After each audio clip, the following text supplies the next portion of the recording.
سلام، صبحتون بخیر. به کانال یوتیوب ما خوش اومدید.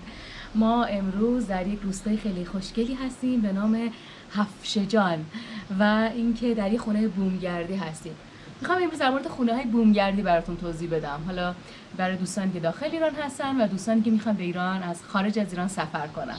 بریم تا بیشتر آشنا بشیم.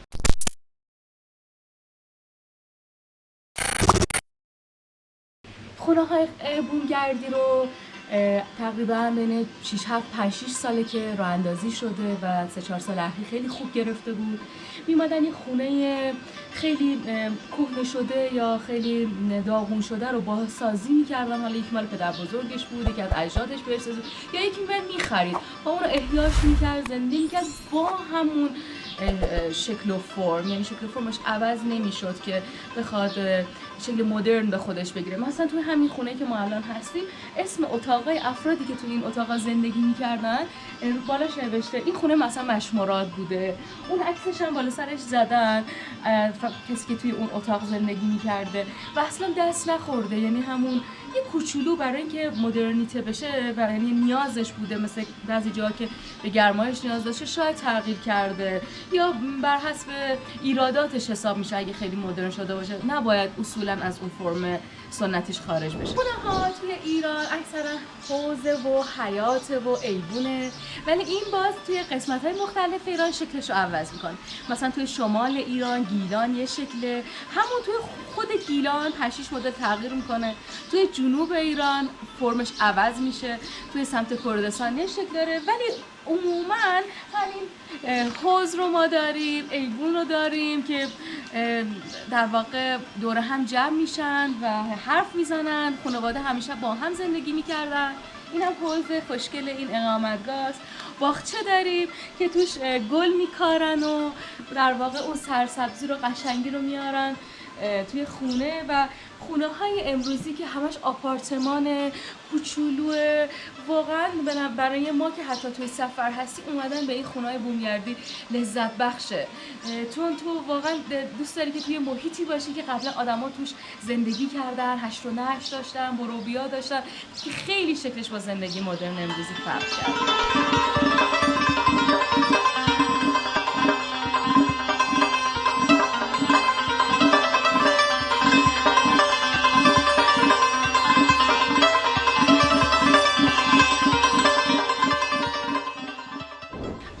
اصول بومگردی اینه که تو بتونی در ارتباط با آدم‌های محلی باشی.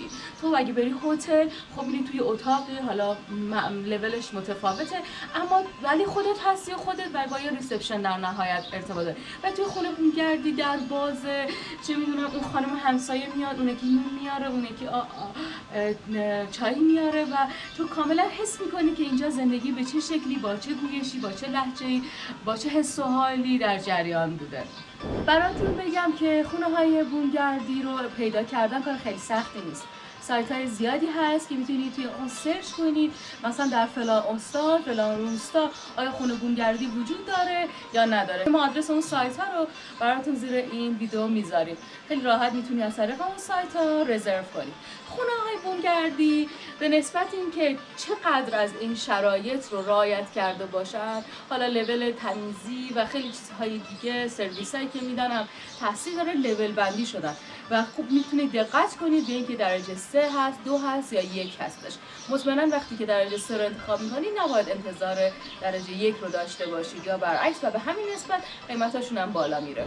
یکی از داستان‌های دیگه این خونه بومگردی اینه که نباید گرون باشه، یعنی اصولا اینه که تو باید قیمتش از قیمت هتل ارزون‌تر باشه تا مردم بتونن راحت‌تر سفر کنن، بتونن این فضاها زندگی کنن و بتونیم اون در واقع فرم زندگی روستایی رو زنده نگه داریم و از بین نره. و این واقعا مفید بوده. یعنی ما یه جاهایی رفتیم و عکسایی رو از بازسازی اون بناها دیدیم که باور نکرد، یعنی مخروبه بوده و این نفر اومده این رو زنده کرده، احیا کرده. تو حالا میری دوباره تو آشپزخونه غذا میپزی، تو ایوونش چیزی میخوری، موسیقی گوش میکنی و واقعا به نظر من جزو کارهای خیلی خوبی بود که اتفاق افتاد و اومدن و سفر کردن هم لذتش واسه ماست هم حمایت از این داستان.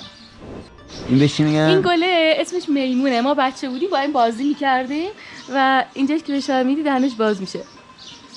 خیلی چیزای همین اقامتگاه الان برای من واقعا یهو منو میبره به یه دوران دیگه و خیلی حس خوبی بهم میده. مثلا آش که دیشب برای ما آوردن ظرف قاشقش روی بود، مثلا یه دفعه گفتم کی من آخرین بار توی همچین کاسه و قاشقی چیزی خوردم و اینا ناخودآگاه به آدم خیلی حس خوبی میده. یا آقایی که اینجا مسئولشون هستن، آقای قربانی دیشب این سیبو از توی حوض برداشتن و این رسم ایرانی‌ها بود که میوه که می‌خریدن می‌ریختن توی حوض و همین حوض می‌شستن و از آب می‌کشیدن بیرون و هنوزم سیبای خوشگل توی آب هستن. مطمئنا در زمان قدیم اینجا لوله کشی و آب لوله کشی نبوده و مردم از چاه آب می‌آوردن. حالا اون چاه اگر امروز نیست ولی به صورت نمادین مثلا اون چاه رو درست کردن، اون مشکی که توش دوغ درست می‌کردن اون رو هم نمونه‌شو اونجا گذاشتن و مطمئنا حتی برای کسایی که بچه دارن آوردن به اینجا و آشنا کردنشون با محیطی که قبلا محیط زندگی پدر بزرگ مادر بزرگاشون بوده خیلی شیرینه. خیلی لوازم و ابزار کشاورزی، نمیدونم تبر و داس و چیزایی که دیگه منقرض شده و استفاده نمیشه، ماشینالا جاشو گرفته استفاده شده. حتی جای این خیلی دیگه ذوق داشتن این تلفنایی که اینجوری میکشیدیم تا یه چند تا شماره بگیریم. این الکا حالا من که نمیدونم دقیقشو ولی شکلاش با هم دیگه فرق میکنه، شکل این الکا با هم دیگه فرق میکنه و احتمالاً هر کدوم برای یک داستانی بوده که واسه جو بوده، گندم بوده، آرد بوده. آره کوروش تو بهتر میدونی. اون بزرگ مال نخوده. این مال نخوده. آره شکلش هم گرده. این هم گهواره بچه است، این هم زنگوله است که گردن حیوان هم می‌بستن. خود همین پارچه برای من یادآور خاطره است. اینه درهای قدیمی خودشون کلی داستان دارن، شکلاشون، فرماشون، بعضیاشون منبت کاری خیلی خاص دارن. این فلزایی که اینا هم اکثر خونه بومگردی سعی کردن همون در رو استفاده کنن و این خودش خیلی حس خوبی میده به جای درهای فلزی و اون چیزایی که ما میزنیم باز میشه لمسی میریم تو. و این مدل که در میزدن و این هم که قفلش بوده و این هم دوباره یه زنگوله دیگه این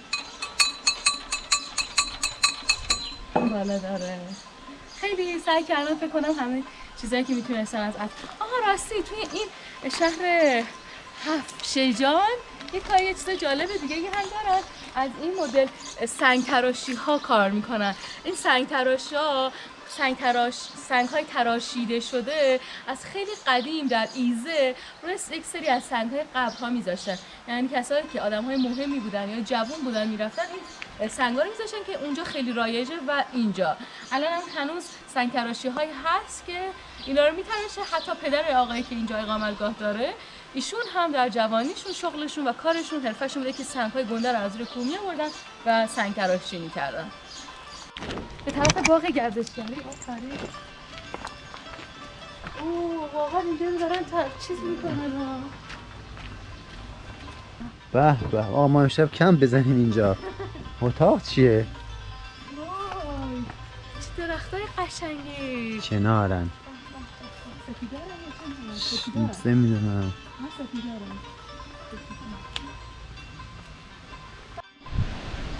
که خواستم مثلا من گیج میره فکر کنم مثلا واقعی نیست، فکر کنم خواب و خیال، اصلا شبیه واقعی نیست. مگه کجا اومدیم؟ چی شد؟ چقدر اقلیم تغییر کرد؟ چه خبره؟ سبو لهجه عوض شد، اقلیم جغرافیایی عوض شد. خیلی خیلی عجیبه این سرزمین واقعا، خیلی خیلی قشنگه. ببین تا کجا ناپیدا میگه 60-70 هکتاره. والا 60-70 هکتار خیلیه. بریم تا تهش. نیم ساعت پیاده رویه فکر کنم. موتور بندازیم اگه یه راه جاده رو میگم.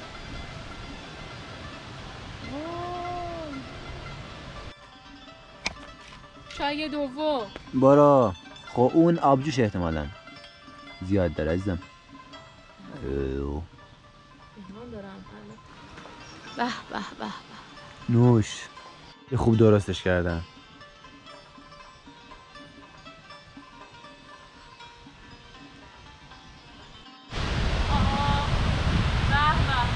چقدر خوشگل است. باله. بد آموزی داره یا نه بابا بدآموزی چیه؟ اوکی. وقتی رسیدیم به اقامتگاه حفشه جون، با دیدن این باغ خستگی از تنمون در رفت. بارون نم نمک میزد. یه تاب اینجا بود که از یه درخت خیلی خیلی بلند آویزونش کرده بودن. حس میکردم میتونم باش پرت بشم به آسمون.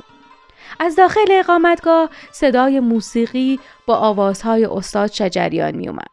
چای آتیشی تازه دم رو استکان پشت استکان می نوشیدیم. بعد یک روز توی جاده روندن و حسابی شل و پل شدن فقط یه چیز جواب بود. یه دیزی سنگی مشتی رو زدیم به بدن و چپیدیم زیر کرسی. نزدیک عصر شده، من با تونتون بگم که خیلی گرسنمه. دیزی داریم امروز نهار و دیزی یه غذای قدیمی و سنتیه تو ایران که از ترکیب گوشت و آب گوشت و نخود و اینا که توی یک ظرف بیا نزدیک بگو اصلا. مرسی چه لازمش داشتم. ظرف سنگی، توی یه ظرف سنگی روی آتیش و طولانی مدت میپزه تا پخته میشه. خوبه. اوکی؟ بازش بازش کنیم. این بهش میگن دیزی سنگی. دیزی سنگی. اینم که ترشیه که همراهش میخورن.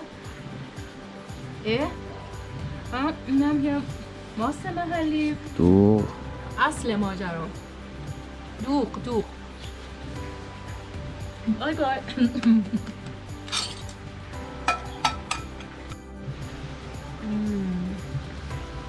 ما که خیلی دوست داریم. شما اگه اومدید ایران حتما امتحان کنید. شنوپل. فتاسه هم میگیرم بالا. با چای بخورم. باشه. اینم خوب. اتاقمونه. باشه بریم چای بخوریم. اتاقمون رو نشون بده. این کرسیه. بله. هوا که سرد میشه زیرش رو روشن میکنن. بعد زیر اجاقی قبلا که زغال و اینا بوده میذاشتن زیرش، اون زیر داغ میشده. از این بعد ما همین رفتن اینطوری زیرش میشستن. بعضی وقتا خیلی هم شبا همون زیر میخوابیدن. حالا از قدیم خیلی تو ایران با این خاطره دارن با این وسیله. بعد این هم یک اتاق کاملا سنتیه که مال مشمراده. لباس مشمراد و چادر خانمش هم سر جای خاصیه. راستی از تجربه خودتون در سفر به بومگردی ها برامون کامنت بذارید. یا اگر نکته‌ای هست که ما نگفتیم یا اگر سوالی دارید. لایک رو فراموش نکنید و اگر تازه با کانال ما آشنا شدید سابسکرایب کنید و زنگوله رو بزنید. دوستانی که خارج از کشور هستید، اگر مایل هستید با زدن گزینه جوین عضو ویژه گروه ما بشید و با مبلغ کمی بابت عضویت میتونید از ما حمایت کنید. تا هفته بعدی و ویدیو بعدی، خدا نگهدار.